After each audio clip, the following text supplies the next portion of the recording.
Bom, nesse item 3.6, vamos trabalhar com avaliando a energia interna específica e a entalpia, no caso específica também. Tá? Então a gente vai continuar trabalhando com a determinação das propriedades, né? No caso agora mais duas propriedades, energia interna e a entalpia. Bom, até então a gente só trabalhou com pressão, temperatura e volume, né? E normalmente a gente usava pressão e temperatura para calcular o volume. Tá? Teve alguns exemplos que a gente tinha volume e pressão, interpolava para calcular a temperatura e coisa e tal. Mas a lógica é, tendo temperatura e pressão, você calcula as outras propriedades. O que a gente vai ver agora é, em vez de calcular volume específico, né, a gente vai calcular energia interna e entalpia. São mais duas propriedades de interesse para nós. Bom, a primeira coisa que precisa apresentar a entalpia, né? Você já deve ter ouvido falar de entalpia, mas eu oficialmente não falei de entalpia aqui em termodinâmica. Dependendo do livro, tem interpretações físicas para entalpia. Tá? Na prática, aqui, ou pelo menos principalmente nesse momento aqui, o que vocês têm que entender é que a entalpia é mais uma propriedade. Sempre que eu combino 2, 3, 4 propriedades termodinâmicas, eu gero uma nova propriedade termodinâmica. E é isso que a gente faz para a entalpia. Então, lendo o texto, ali, a entalpia é uma propriedade termodinâmica que aparece repetidas vezes nos problemas de análise de volume de controle. A gente não chegou em volume de controle ainda, é o próximo capítulo, mas a gente vai usar muito essa quantidade. Então, qual é que é essa quantidade? É a soma da energia interna mais o produto da pressão pelo volume. Então, como isso aqui aparece muitas vezes, sei lá, em algum momento alguém resolveu definir que a entalpia é justamente essa quantidade. A energia interna mais a pressão vezes o volume. É uma forma de energia, né? Então, quando ela é apresentada como uma propriedade extensiva, ela está em kJ. Eu posso ainda apresentar ela na base mássica, né? Que eu até destaquei aqui, porque é o que mais nós vamos utilizar, né? Daí vai ser em kJ por quilo, ou na base molar, em kJ por quilomol. Então tem a simbologia, né? Letras maiúsculas para propriedades extensivas, tá? Letras minúsculas para propriedades intensivas e letras minúsculas com a barrinha em cima para propriedades intensivas na base molar. Notem que P é uma propriedade intensiva, então ele é sempre com letra minúscula. O T, embora seja uma propriedade intensiva, a gente usa ele com letra maiúscula. É uma exceção. A gente tem que viver com as exceções, tá? Para não confundir com o T de tempo. Tá? Então a temperatura, apesar de ser uma propriedade intensiva, ela é escrita com letra maiúscula. Então, obtendo os valores de U e H. Tudo que fizemos até então para volume específico, todas aquelas técnicas, aquelas formas de buscar propriedades nas tabelas que foi feito para volume específico, funciona para energia interna e entalpia. É a mesma coisa. Inclusive, dentro da zona de líquido mais vapor saturado, eu vou poder escrever expressões desse tipo aqui, ó, calcular a energia interna em função do título. 1 menos o título, que multiplica a energia interna de líquido saturado, mais o título que multiplica a energia interna de vapor saturado. Ou aqui a mesma coisa, só que só reorganizei as variáveis aqui. Entalpia, a mesma coisa. Então não vou gastar muito tempo e saliva aqui, porque a gente já fez isso. A gente só tem que buscar agora, ó, as outras duas colunas da tabela. Então, dada uma temperatura qualquer aqui, peguei menos 20 graus Celsius aqui, ó, o que a gente estava acostumado a trabalhar até agora, né, os exercícios todos que eu fiz, são relacionados com aqui, ó, volume específico. Agora a gente vai olhar para algumas colunas mais, né, à direita ali, ó, as colunas da energia interna, de líquido saturado, vapor saturado, e as colunas da entalpia. Ela tem 3 colunas, porque ó, energia interna, líquido saturado, vapor saturado e a diferença entre eles. Nós vamos usar muito a entalpia, a gente precisa muito, toda hora a gente está calculando essa diferença, mais do que para a energia interna.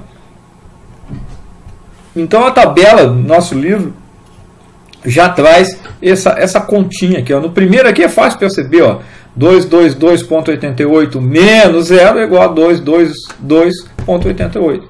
Então essa coluna aqui simplesmente é a diferença entre os dois. A gente chama de HFG, está pequenininho ali, mas eu acho que dá para enxergar. Tá? Na tabela de líquido mais vapor, na tabela de vapor superaquecido, a mesma coisa. A gente usava essa coluna aqui de volume específico. Agora a gente vai usar essa coluna aqui para entalpia e a quarta coluna, né, para entalpia.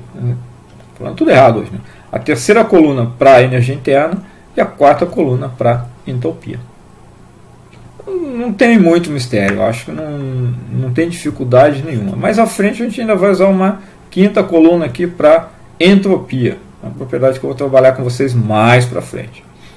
O que se fazia antes, se faz agora para energia interna e entalpia. Bom, um detalhe importante sobre essas tabelas diz respeito aos estados e valores de referência. Tá? Da mesma forma que energia potencial, eu sempre gosto desse exemplo de energia potencial, porque eu acho que é o mais fácil de perceber isso. Né? Então, da mesma forma que a energia potencial, a energia interna e a entalpia depende de um referencial arbitrário. Eu já falei isso, né? A energia, de uma forma absoluta, não tem muita importância para nós. O que importa é a variação da energia de um estado para outro. Isso serve para todas as três formas de energia: interna, cinética e potencial. A energia potencial eu sempre uso como exemplo, porque é aquela, se eu vou botar o meu referencial no chão, em cima da mesa, vai mudar? Não vai mudar, vai mudar o valor absoluto, mas a variação de energia entre um estado e outro não vai mudar. Então tanto faz eu colocar o meu referencial no chão em cima da mesa. O mesmo acontece para energia interna e entalpia. Outro parágrafo ali fala exatamente isso, né, que o que importa é a variação das propriedades, não seus valores absolutos. E toma cuidado, não dá para pegar o valor da entalpia num estado em um conjunto de tabelas e do estado 2 num outro conjunto de tabelas. Tem que usar o mesmo conjunto de tabelas. Quem é que vai pensar em fazer isso? Os caras pensam, porque às vezes você tem do estado 1, você tem 20 graus. Você vai lá na tabela do Moran, tem 20 graus. O estado 2 é 65 graus. No Moran não tem 65 graus, mas no Cengel tem 65 graus. Então eu vou lá pegar a energia interna. Não posso. Os referenciais são diferentes, essa variação vai dar diferente. Então, nesse caso, eu terei que interpolar. Eu tenho que usar sempre o mesmo conjunto de tabelas. Tá? Aqui o exemplo, no caso do nosso livro, né, o conjunto de tabelas dos nossos livros, do nosso livro. Então, para a água, né, vapor, eu estou apresentando a tabela de líquido mais vapor saturado. Né? Então, para a água, a gente tem como estado de referência líquido saturado, com temperatura de referência 0,01 graus Celsius. Então, primeira coluna ali na tabela. Notem que nessa condição a energia interna é zero. Ela foi definida dessa forma. E aí eu consigo calcular a entalpia como sendo U mais PV. Basicamente é pegar isso aqui e multiplicar por isso aqui. Cuidado com as unidades. Então é o estado de referência. Isso é arbitrário? É arbitrário. Tanto é que para todas as outras substâncias nesse livro, né, cada conjunto de tabelas tem uma condição diferente, o estado de referência e a temperatura de referência são outros. Bom, continua sendo líquido saturado, só que a temperatura de referência agora é menos 40 graus Celsius. Graus Fahrenheit, eu botei errado ali, é menos 40 graus Celsius. Não está errado, porque menos 40 graus Celsius é exatamente igual a menos 40 Fahrenheit. Né? É a mesma. Aquela caso particular em que o número é igual nos dois sistemas. Então notem, aí já muda uma coisinha. Você fixa a entalpia, você diz que nessa condição a entalpia é zero e você calcula a energia interna. Então é arbitrário. essas condições são arbitrárias. A partir daí você calcula todas as outras, a partir desse referencial você calcula todos esses outros numerozinhos aqui, sempre trabalhando com a variação dessas quantidades, que é o próximo item agora que a gente vai definir calor específico. Tá? Então, cuidado, eu sugiro usarem sempre as tabelas do Moran. Eu já vi na prova, já teve ocasiões de eu não entender de onde os caras tiraram aqueles números na prova. E depois eu descobri que os caras estão usando uma outra tabela.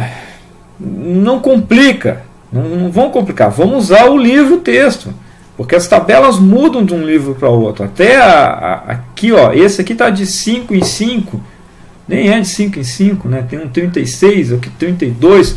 De um outro livro, você vai ter valores aqui diferentes. Eu faço as provas, eu faço o exercício sempre baseado nessas tabelas do Moran. Então, se você não usar as tabelas do Moran, corre o risco de ter que interpolar várias vezes. E não é esse o objetivo. Ok?